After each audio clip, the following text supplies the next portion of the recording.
होलिया में रोवता देवारवा हो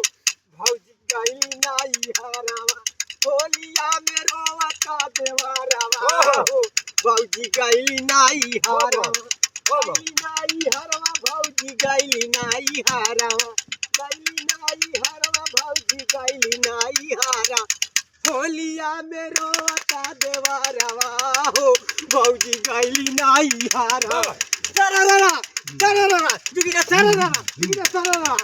होलिया में रोवता देवारवा हो भौजी गई नाई हरा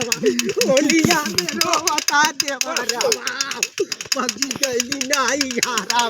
गई नाई हरा भौजी अये नाही घरवा अये नाही घरवा भौजी अये अरे दादा के तेरे साथ मनिया खेलो अये नाही भौजी तो अरे दादा अरे भौजी खेलो गई नाई हरवा कहिया अये वो घरवा